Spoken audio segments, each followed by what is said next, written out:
Action. In action. Zoe. Go. And we are here on the Long Haul Marriage Roadcast with Zoe. How exciting. Yeah, we've been planning this for a while. I'm ready. Wow. Are you ready? I don't really have an about? answer, but yes. No, not really. What do we got? Just rascals trying to bust in the door. So we got a dog trying to bust in on us. So first, thank you for doing this. Thanks for We've been having wanting to do me. this for a while. And Jamie, whoa. Sorry. Okay, so obviously we're pivoting on the shot today. This is our first video podcast in a while. That's so because we exciting. wanted to use your face as a promo for Long Haul Marriage. We got to get some traction on the TikTok. Listen, I'm on the TikTok. So, Jamie, you don't have to raise your hand. When you want to say something, you just grab that mic because we're sharing the mic today. So, what drew you to listening? So, you're a young 20-something, and you are a regular listener of the Roadcast. I listen every Monday. I'm sad when there's not one. Oh. And that's only been one time in the last 26 weeks? Yeah. I think. Only one time. But so what draws you to listening to this? Why do you care about listening to a long haul marriage roadcast? Well, you guys just make me happy, and I like listening to y'all's voice. It's like a comforting feeling. I don't know. Aw. It feels like home and family when you're in the car and you're like, okay, well, like, let me get on FaceTime with Brian and Jamie. Like, that's my mom Like, and dad. yeah, I'm like, okay. I mean, anything that you guys have to say is always so insightful, and like, I feel like adds value to my life, even if I don't realize it in the moment. Like, I'm like, wait, Brian and Jamie literally just talked about that a few weeks ago. I could go back and listen, or I kind of remember. And yes, I'm not married, but I mean, I'm in a relationship, and I feel like sometimes those things help. And Absolutely. I mean, I wish we would have had a podcast like this that we could have listened to back when we were 22, 23 years old. I think I was 23. You were 22 when we got married. Didn't start having kids till we were like 28. But I just think all of it relates. So all of it relates. That's For so sure. cool that you listen to it. Go ahead. Someone recently told me, she's a little bit older, and we meet, every couple of weeks. And she said, I know this is called long haul marriage, but it could totally be called long haul life, which For I sure. loved, because I think anything we do when we meet with a lot of married couples, but I meet with women, and he meets with guys. We meet with, from like 17 to 71, so I think long haul life is a good description of what we do. So petition to change the name. yeah, okay. Could we change the name? No, let's don't change the name. So we do think the stuff we talk about is relevant because it's relationships. Now, I can't wait to get into all things like the dating scene and being a girl and a young 20-something. But I want to be sensitive. You are dating somebody that we all know very, very well. Won't mention his name unless you want to mention his name. Oh, but no, like if we mention his name. No, I'm just kidding. But So a really good friend of our family's, and you're dating him. But I want to be able to talk to you about that situation. I mean, here you are in your young 20s, you're dating. Did you ever go through, before you met this young man that you're currently dating, did you ever go through the online dating thing? I did. Jack and I actually met online. Okay, so it's a Jack. We'll just call him Yes. Jack. Yeah, well, unless they yes, I'm young. I did Yeah. a shout out to Jack yesterday morning. Here we go, round I two. hopefully taught him on the last podcast. Well, who knows when this is going to be released, but on one of our previous podcasts just a few weeks ago, I taught him to play Mr. Blue Sky from ELO. I went through the chords of that. You'll hear it. Yeah. So anyway, I'm excited. So go ahead. Sorry, I interrupted you. I'm like, where were we? Yeah, somebody will call Jack. Yeah. So Jack and I actually met online, but I had been kind of on the apps for a little bit. But I think I went on like maybe one other date, and it was like not really great, or a date. And it was like, we like already knew each other. So it was like we saw each other in the apps, but I didn't like meet him on the apps.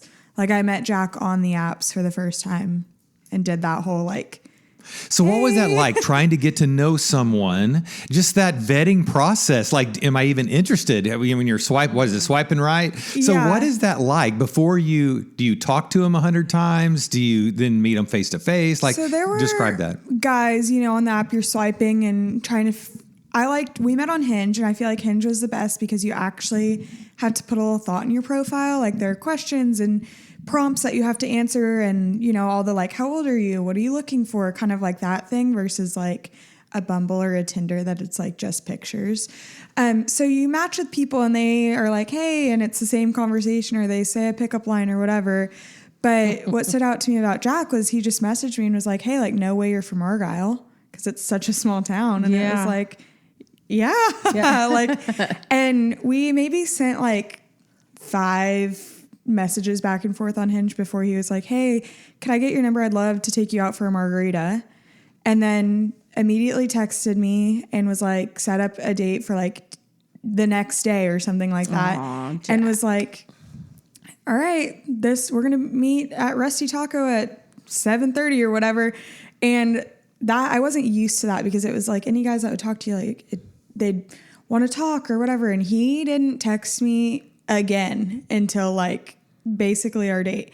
I had messaged him and was like, by the way, what's your last name? Because I don't go out with guys I don't. So do you think that his thought process, I mean, he is such a personable guy. I know I'm biased, but I think he's just amazing. He's really, really good with people. So do you feel like he wanted to save most of that conversation for face-to-face in person? For sure. That's definitely what we talked about on our date. Was he was like, because I messaged him like at 4:00 of our date and was like, hey, are we still on? I haven't heard from you. Mm-hmm. And he was like, yeah, absolutely. Like, are you good? And it was like, yeah. So we met and he was like, I just didn't want to, do the whole, like, what do you do? Like, then we would have nothing to talk about in person. I feel like that's what guys do is all my friends tell me like, well, I mean, I already know it. Like, it's going to be awkward when we go out. Like, we have nothing to talk about. We already did all the small talk. Yeah. So what did you know on that first date? Did you know that, okay, I could see this going a little further than just one date, right? Because you had one that didn't go well before. Yeah. And I'm sure that's the deal. I mean, I just hear horror stories and nightmares. It's like, oh my gosh. And so people don't even want to do that. But if you're not online, I mean, how do you meet people, right? If you graduated from college and maybe you're not in a big church where, I work in a hair salon with all girls. Like no guys come in there. Like there wasn't. Right. So he didn't put off psycho vibes. So there was a second date, obviously. Yes. So yeah, tell me how the first one went, and then what made you how did it progress after that? Yeah, I was going to this date so nervous. I literally was on FaceTime with my friend walking up to the date because I was like codependent and was like, I'm terrified. And he just like did things that I felt like were kind of not the norm in like today's dating society. Like, he got there 15 minutes early and texted me when he got there. I was super anxious and nervous of like, I'm going to walk in and like, I've only seen this guy's profile. Like, what if I am looking around like a dummy and can't find him? And he texted me like, hey, it's August. I'm sitting outside in the table out front, so you'll know who I am. I'm waiting for you. And we just like clicked. And me and him, I feel like we've talked about, it wasn't very like, we're going to this date and like, we're going to make it work. And this is our person. Like we weren't really both looking for like our forever person, but we just kind of talk now. And it's like, we both went in that date and we're like, uh-oh. We're stuck. So you knew it. What were the things about Jack that, I mean, without getting too personal, that drew you to him? Because there are so many guys who just at this age, well, so let's put it this way, at your age, even though you're too young, 22, 23, so if there's a guy, 22, 23, he's probably representing about 16, 17 years old, right? They're so immature, and just sometimes they haven't caught up yet to the maturity level of some young women at this age. Now, that's not always true, and it's definitely not true of Jack. No. So here he was. So go ahead, you tell me. Well, he's like a unicorn. Like he is just the best, and the way he makes you feel about yourself, and like when he's talking to you, like he truly cares and wants to know and asks questions. It's not just like, oh, like, what'd you eat for lunch? Like he makes you feel comfortable without like, as soon as he walks in a room, he lights it up and you just are drawn to him. There's something about him that is just like. That's how he's been. So he's been, like Brian said, a family friend for so many years.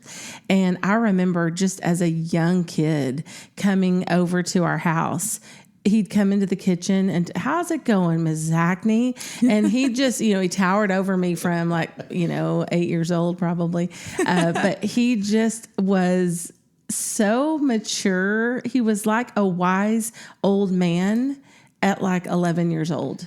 It was crazy. That's so part of it. He must have had really great parents. Shout out, hey. He does. He has amazing parents. Just really, really great kids. So I feel like on your first, couple of hinge dates, you caught a great one. He's a great guy. Yeah. On our first date, we were sitting on the Denton Square people watching. And that was like, you're my person. Like, if we can do this, and it's not just sitting there being like, okay, and where'd you go to school? And it was actually you could see what it would be like hanging out with this person. I thought that was super unique. Yeah. So a lot of kids your age now, they're not getting married at all, or they're delaying it till they're their 30s, right? Right. And why is that? I mean, I have my ideas on why people are not getting married, or they're delaying it and many are just saying, hey, you know what? I ain't going to do it at all. And some are just saying, well, let's do a test run for a while, and, they'll move in together and all that stuff. So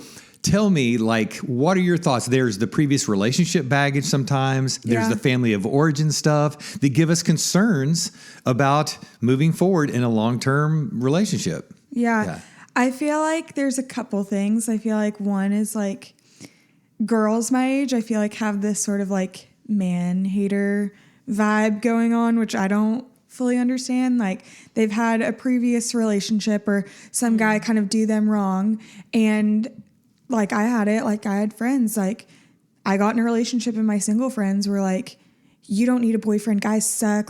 Anything that a guy does that, at any chance they were biting at the, chomping at the bit to be no, break up with him. He sucks. And it's okay, well. Speaking out of their own pain, they've been burned. And so all men suck. All men are dangerous. All men are oppressive. All men are fill in the blank. Yeah. And then you're in this relationship and you're okay, no, I really like this person. I could see going somewhere, and that's with everybody. Everybody's going to have something that, we're all human. You're not going to love everything everybody does all the time. But then to have those friends that are, not really friends in the end of it, that are telling you no, not speaking life into you or not speaking life into your relationship. Yeah. And even if it's good right now, they're saying, oh, just wait. Yeah. That's cynicism. And I get it, man. So many have had such bad experiences, and many have had bad experience after bad experience. And so it's just compounded, and they've lost trust. They've lost trust in love, in relationships, and as you said, in men. And so let me just bring this up. A lot of young women are trading relationships with men for other women. And I'm not talking about a moral stance on this or that. Is that purely is that a cultural pressure because of this message that's out there? Or is that truly, man, I just feel safer with a woman?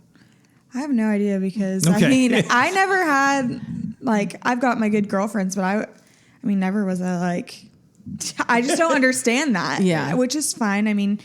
But I don't know where that comes from, because that is a thing now. It's I'm just going to go be with a woman. It's you do you, boo. Yeah. But I don't know where that comes from or stems from. I think probably some of that is the men hatred of guys just are horrible and they're out to get you all the time and all these things. And so it's I don't know. I'm gonna go back to what you were talking about, how early on maybe some of your friends weren't super supportive of relationships, or just guys suck or dump them. I'll tell you, even in marriage, whether you've been, first married or married 36 years, dating, it's so important to surround yourself with friends that really support you in your relationship. Sometimes I think people are jealous, and so or you're taking some time away from them to be with the guy, and so whatever it is, they're just at the ready to kind of tear down that relationship, and it can really mess, I think, with your relationship and with your mind when you're around people who are constantly dogging the relationship or that guy, because it can skew your view. Because Brian has said before, on a recent podcast, I could wake up every morning and make a list of 10 things that just frustrate the dog out of me about Brian. And he could do the same thing about me. So it's what I'm focusing on, because I could also wake up every morning and write 10 things that I love about this man. Come on. And so I can focus on that. But if I'm surrounding myself with friends who are just ready to take down Brian, or how he treats me, or why relationships, why freedom on the other side of is. So I'm just saying it is so important for you to surround yourself with friends that support that. So do you feel like you have that in your life now with you and Jack? 1000%. I feel like my life kind of looks very different from when I started dating Jack to where our relationship is now. Like, I don't really have I have like one friend that I kept from before I started dating him, because I just think I was self-sabotaging in multiple ways of like, I'm lonely and these friends are there and they're always, I can say, let's hang out. And in 10 minutes we're down the road hanging out versus my friends now. And I feel like my friend group now kind of has come from Jack and his friends and their girlfriends and wives and all that. But they're the girls that you want at your table fighting for you. Like, they're there all the time, but like they also understand like they've got their own thing going on, and it doesn't need to be we hang out 24/7 or our friendship isn't a real friendship. Like the friends that I have, like I've got friends from childhood and stuff. We talk maybe once a year, but I know I could call them and they would pick up the phone and like do anything for me. So I feel like, but before I was dating Jack, I felt like that wasn't enough. Like I didn't have, like I needed friends that were there and like needed to be posting on social media, and which I feel like is also another reason for the not, let's get married when we're 30s or not married at all, is because we're in such a culture of TikTok and the dating apps where they're not holding your attention at all. In 30 seconds, you're on to the next and on to the next. So when you're surrounded by something that's constantly like fleeting, to going to something that's like very stable and there and not going to leave, and you have to work towards it. And like I feel like my generation too, like in the workforce is not the same as it was. Like you don't find people who want to show up for work and put in good work because it's to an extent like this work-life balance of like, they're not willing to put in the hours in anything. Relationships work because they're like, well, I just, I don't have enough time for me. I don't have enough self-care. It's like, I mean, yes, you do need that. But like, I feel like we've kind of gone a little overboard with that a little bit. I think so. And I get it. When I see the problems in relationships, the things that have been done, the abuse, right? The models that we had as kids in our homes, the bad models. Yeah.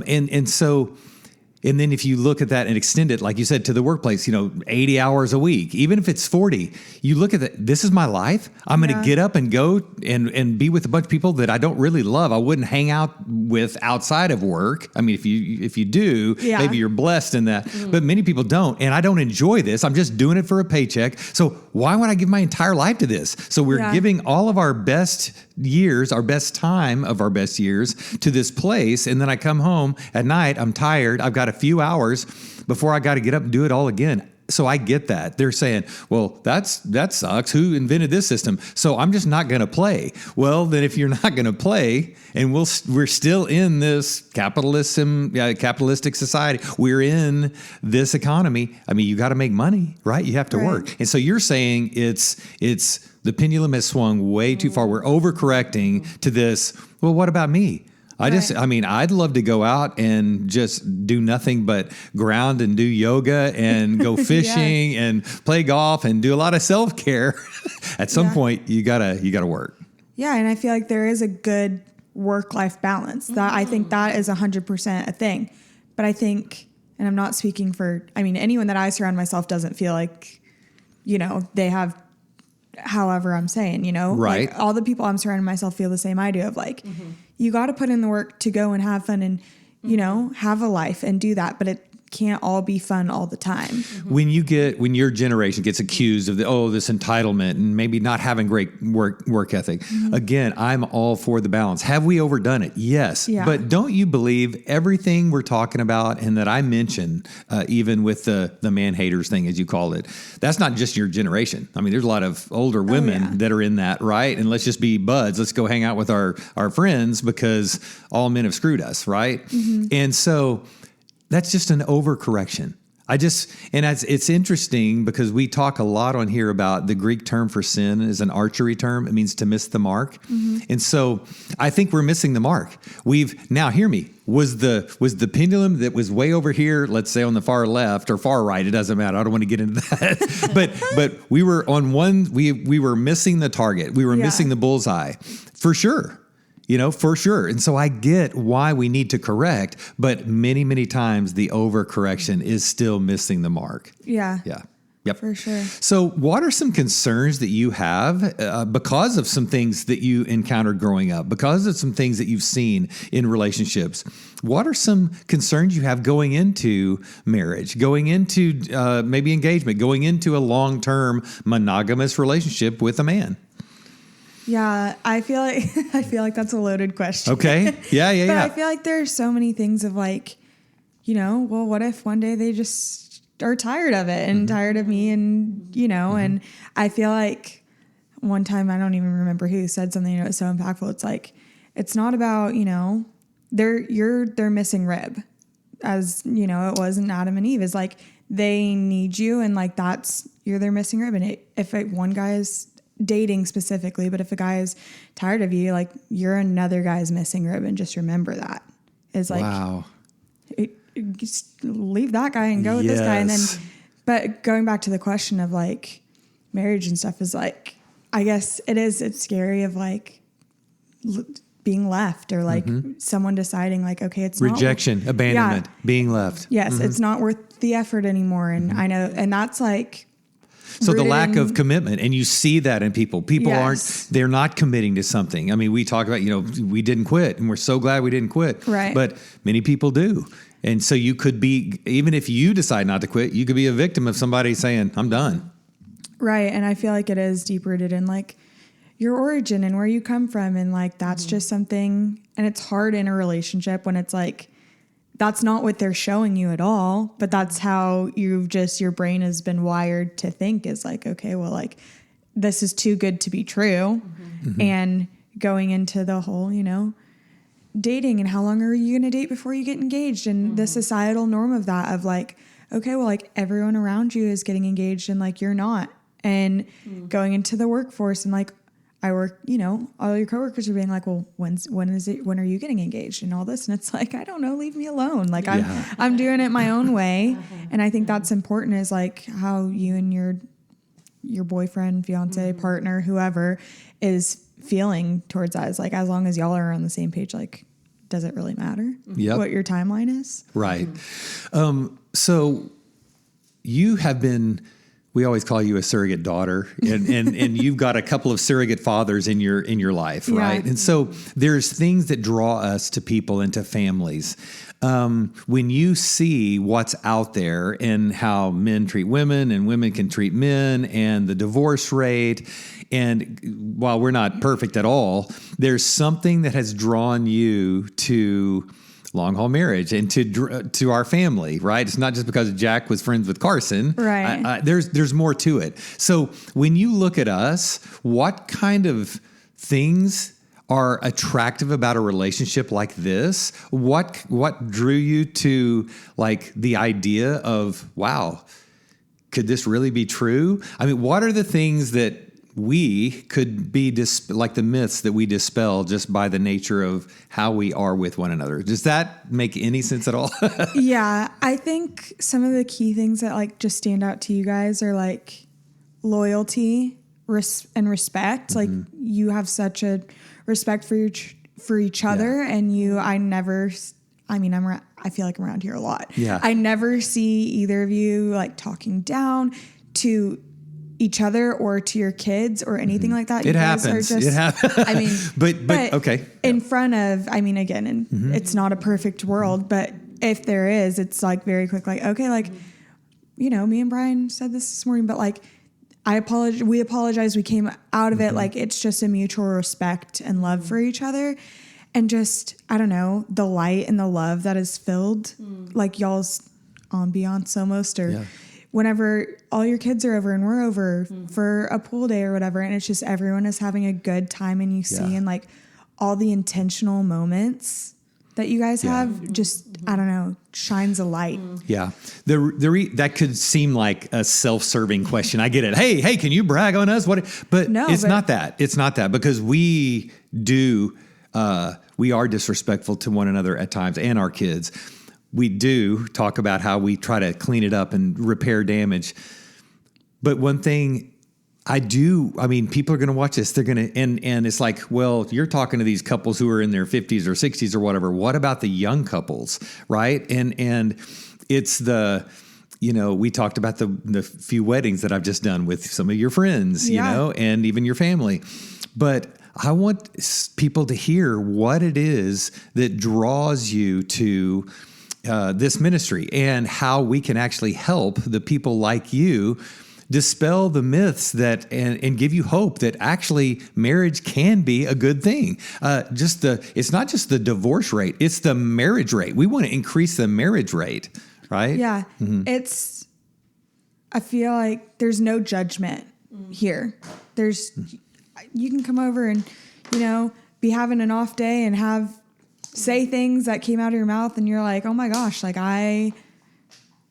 there's just no judgment of like anything. And I feel like this is the place almost, or the marriages or my friends that are getting married, it's like, feels very like, I've got my hat in my hand and I need to just talk. And like, I feel like there's such an open forum for conversation here of like, the communication is insane. Like, you can sit and you don't even realize you're in it, and you're doing it, and you're doing what people pay hundreds of dollars for therapy sessions, but it feels so natural and just open. And it's like nothing I've ever experienced before. And it's like encouraging to be that way. It's encouraged to talk about like, hey, this is what happened this week. And it really made me think back to this time where I wasn't okay and I didn't know how to get past it. And how do you think I should, just the open conversation where it's like, you guys want to hear that from us and help us. And there's so much in the culture, as you said, and it's amplified on social media. So much in social media, it's not true, but if it's popular, you think it's true.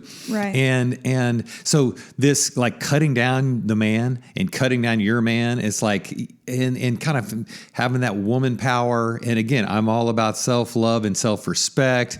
And but the overcorrection that where I see women dogging their man in front of other women.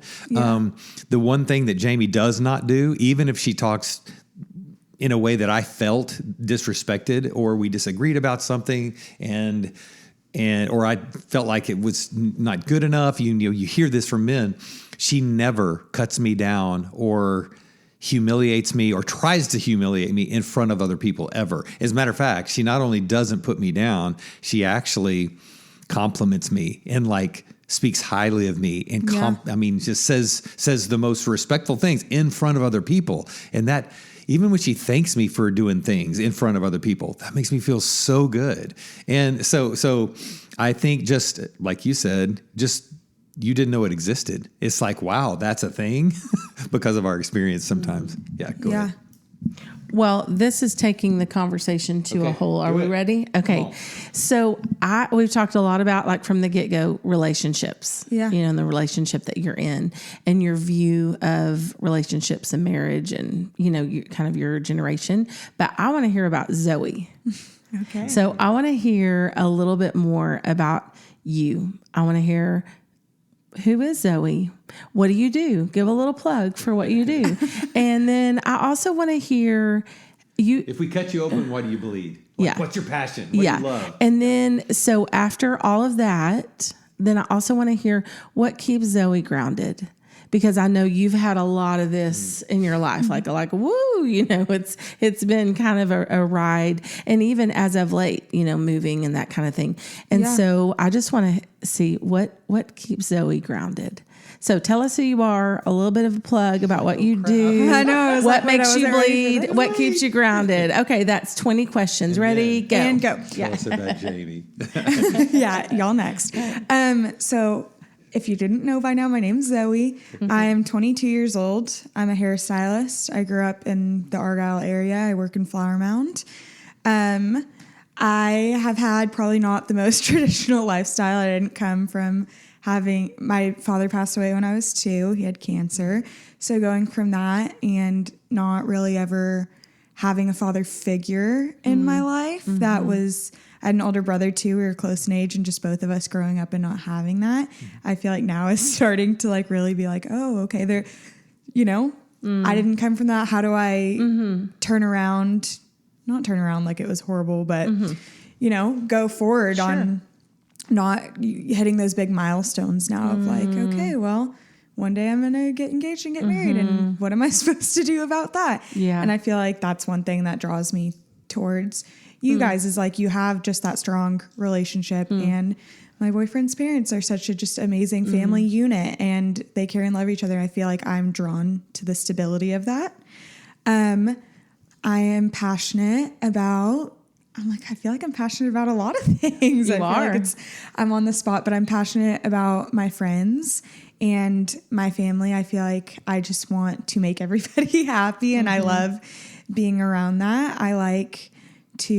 I've recently gotten back into like working out and eating better, and I feel like I'm getting more passionate about that. And I just moved into my own place, so that's been super exciting. And now adjusting to that and getting to decorate and do all those things, and actually having my own like home base of like, okay, I'm home and I've got my things where it's good.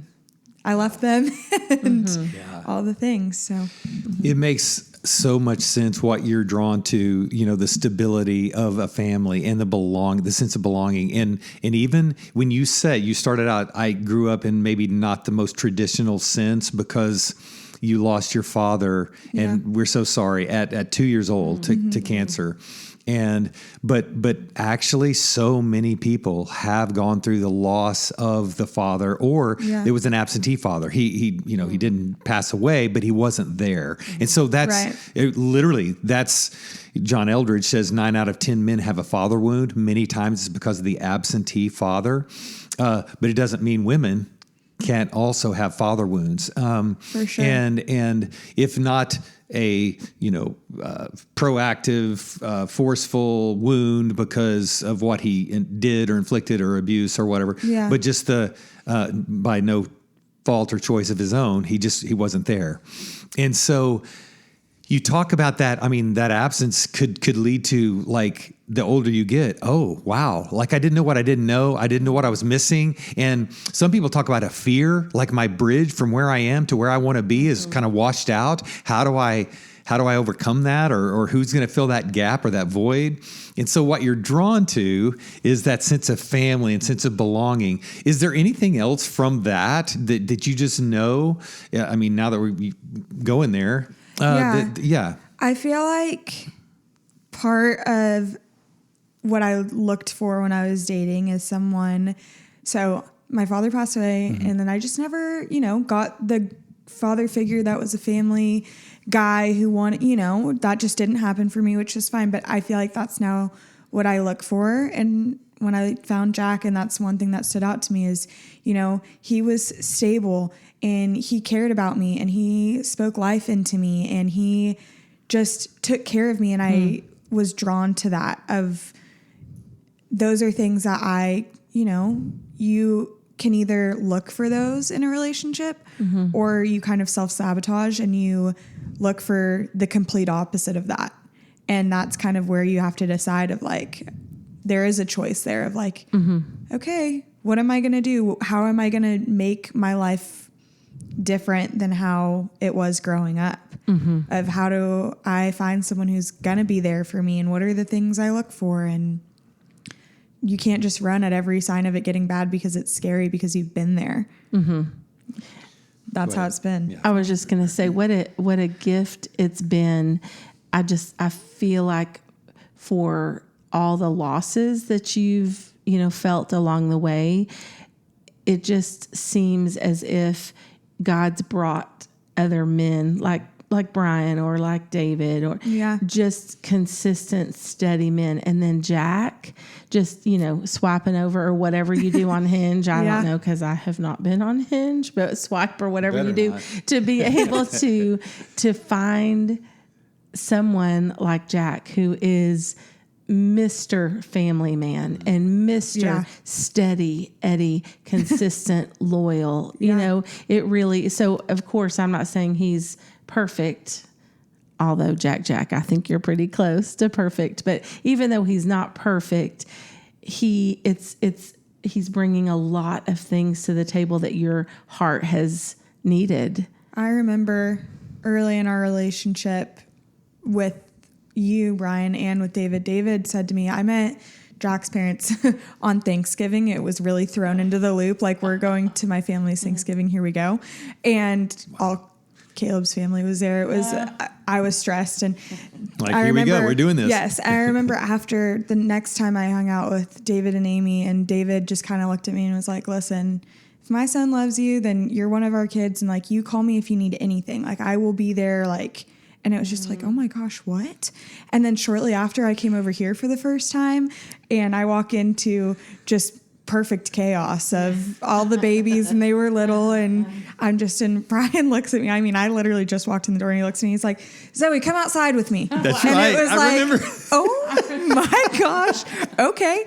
And I go out there, and you're like, oh, I just wanted to show you the backyard, and just welcome you to the family and all the things. And it was just the conversation was like, oh my gosh, Brian just took Zoe out to the backyard. So we knew there was going to be, he was going to be grilling you. He was going to fill you in on all the stuff and, just kind of make sure that you felt like you were a part. So nothing like making you feel a part than dragging you outside by yourself. But it did. It made me feel so comfortable. Like, I walked out there and was like, okay, let's go. Let's see what's happening here. My kids were all joking. He's out there shrinking. You're like, oh, tell me about your family of origin. Right, yeah. And it wasn't. It kind of didn't take long to get to that, right? But coming from a world of before of such chaos in my own life, it was kind of this is perfect. These are the ways. Let's throw it in. I mean, I did the same. Jack met my family on Thanksgiving too, and we did it. Yeah. And it was all right, here we go. That's chaos awesome. Ensues, but awesome. Well, I've said this. I mean, who you've become, especially based on what you've been through, is remarkable. And your maturity, especially for your age. I mean, your prefrontal cortex lobe is not even finished developing yet. But you've just got that maturity and wisdom beyond your years, what you value, what you prioritize, what you're looking for. We do pray that you find that, because you are aiming high and you're shooting, we believe, at the right target. Mm-hmm. So what would you say? They're so, and we've talked about it, but this, to the cynical woman who's afraid to date or afraid to get into a relationship or afraid to aim at getting into a marriage. Based on your experience so far, just what would you say to encourage those young girls who may have drunk the Kool-Aid in the culture? Do it scared. Yeah. Be scared. Do it. Mm-hmm. Pray about it. Mm-hmm. And look for what, not write a bulleted list. Don't do that and check off they have to be this and that and that. But just know that you're worth so much more than you think you are. Because you are. These girls, and I've been there, it's impressionable, and social media is such a thing now, and you need to look a certain way, and you need to feel a certain way, and you need to be in the kitchen, not necessarily, but that's coming back is stay-at-home wife and do the things. And it's you can have a career. I have a career and I love it. You can have a career and you can be who you want to be, and you don't date a guy and change yourself for him because they either need to get on the bus or get off. You're going somewhere, and they're either coming along with you and doing all the things and, cheering you on and being your biggest cheerleader and, growing with you, or they're holding you back, and you don't want to be the girl that's getting held back. You want to be the girl that's going forward, and they're like, oh my gosh. And be kind. There's so many girls out there that are just not kind anymore. And it's what happened to that?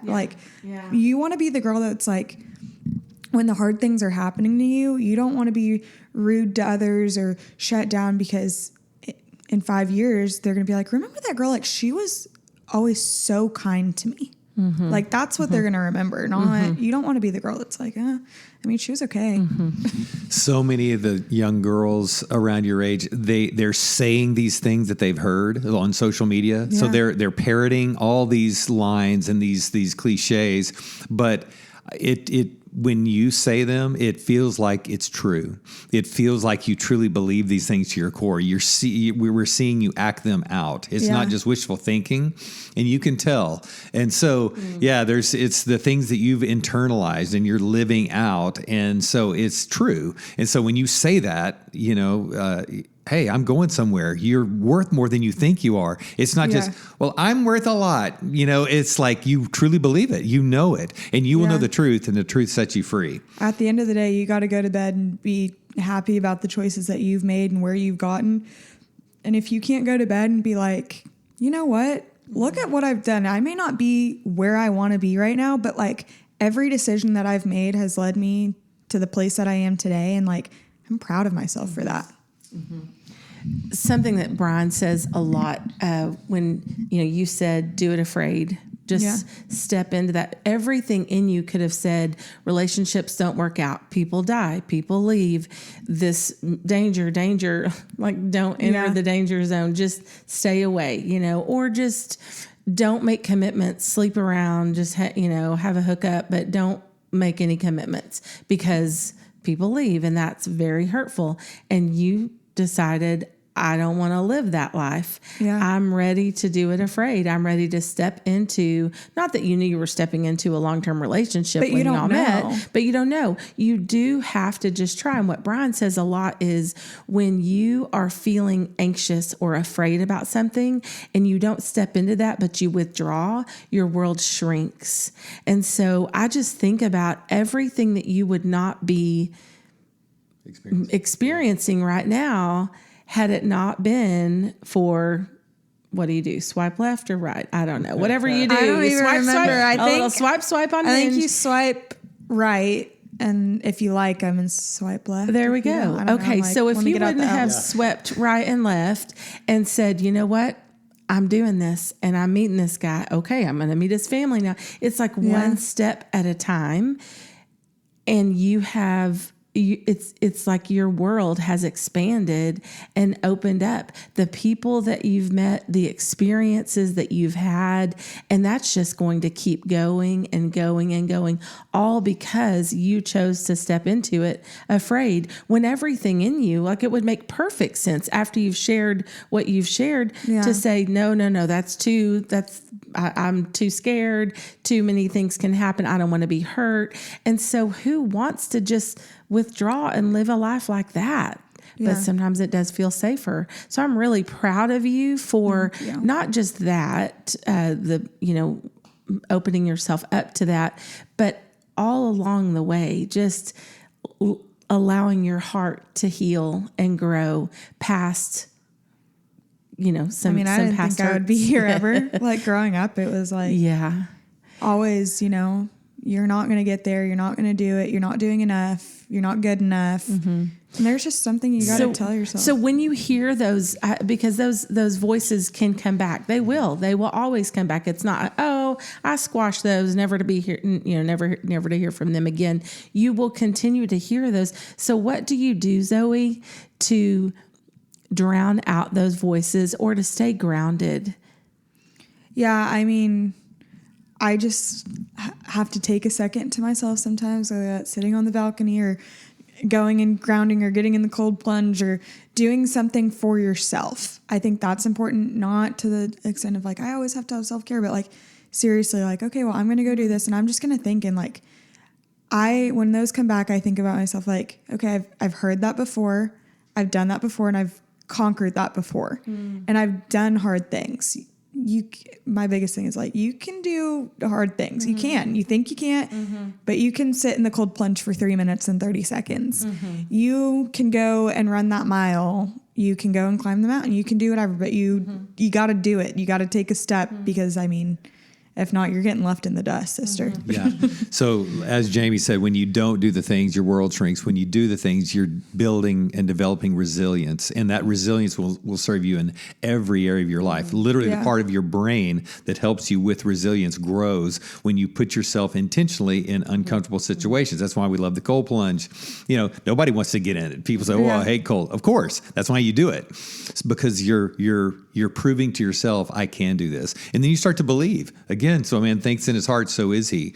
That manifestation, people are all into these days. It works. Why? Because you're believing something. It's not what, again, wishful thinking. Well, I think it's like, no, I believe to my core, I can overcome this. And so we're real proud of you for doing what you've done, putting yourself in these uncomfortable situations and growing and proving to yourself, I can do it. And even as you just rehearse those or regurgitated or whatever, those lines, those negative things that were spoken over you that you can access. You know better. You know those are lies. So one of the things you said, what do you do to stay grounded? Doing something for you and doing all that. But it's for me, it's taking time to take those thoughts captive. They popped into my head, that those negative things that were spoken, and I replace them now. I have daily affirmations. So when I'm sitting there for the 3 minutes up to my neck in cold water, I start saying, I'm more than my thoughts and feelings. I'm the manifest presence of God in the world. 100%. God is my provider and sustenance, and it's already given me everything I need for abundant life. And I go through my affirmations that are the truth. And then those negative thoughts, they're gone because I'm telling myself the positive things that I know to be true. I find myself doing that too, is just saying you're positive, like, okay, no, I'm good enough. And I think girls in their, 20s, early 20s, late 20s, you're just being, you see it everywhere. You're comparing yourself just in your relationship, what you look like and what you're eating, everything. And it's like, okay, if you just tell yourself like, okay, but I'm me and I'm comfortable being uncomfortable. Yeah. And I'm doing the thing. Well, we need to probably wrap this one up. We need to go celebrate, maybe bring Jack with us and go to celebrate this whole deal at Cactus Canyon, right? We love to do that. And by the way, just in the future, if there's ever a proposal and if there is a wedding, I know a guy who can officiate a pretty mean ceremony. And I've actually got access to a really cool venue. I mean, those are things to think about for sure. No pressure, Jack. No pressure. Yeah, Jack. You hear that? Bless his heart. All right. Hey, thank you, Zoe. Yeah. Thank you guys for having me. This is fun. I love you guys.